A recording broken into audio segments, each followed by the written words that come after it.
Hey guys, welcome to our channel. In today's video, we'll learn how to create the hanging text effect in Canva Easy Canva tutorial.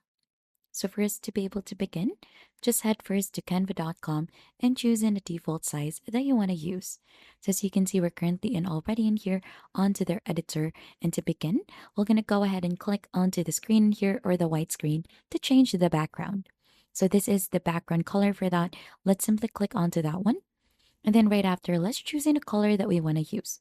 So there are solid colors in here and also gradients in here. Just choose your preferred color for that one.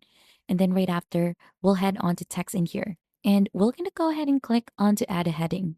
So for this one, since we're going to do a hanging text effect, what we're going to do in here is we're going to separate each text. So we're going to go ahead and try to change the font for this. Then let's try to make the text bigger in here. So we're just going to copy this one out and then we're going to try to change this one.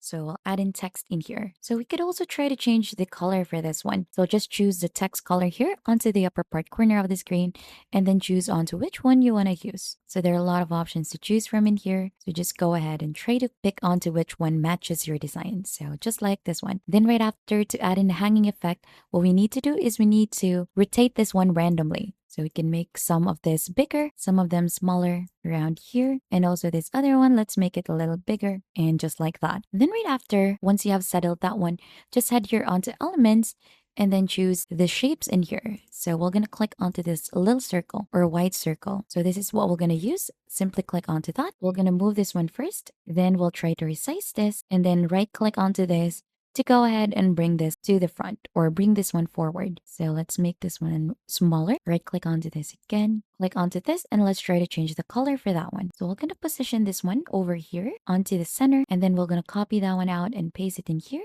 And then we're going to paste this one in here as well. But for this one, we're going to go ahead and try to change the color for this. So let's try to change this to pink, copy that one again, and paste it onto the last letter, just like that. Then lastly, let's add in the strings. And for that, we're going to go ahead and still use some shapes in here. And we're going to use the lines. So you have different lines in here. Let's adjust the line weight for that. Just click onto the line style in here. And let's make this one bigger, just like that. So we're going to go ahead and try to rotate it. Then we're going to go ahead and add in just like that and change the layer. And then we're going to send this one backward. So we're going to go ahead and do the same thing for all of the text in here. So we're just going to go ahead and add in some lines, adjust its line weight, and do this for all the text. So let's copy that one out and then let's paste it onto the other shapes in here. Bring this to the back. And then we'll do the same thing for the last text in here. And as you can see, we have already created a hanging text effect in Canva. And that is just basically it, how you do it. And if you think this has been helpful to you, don't forget to hit the like, subscribe, and we'll see you on to our next video.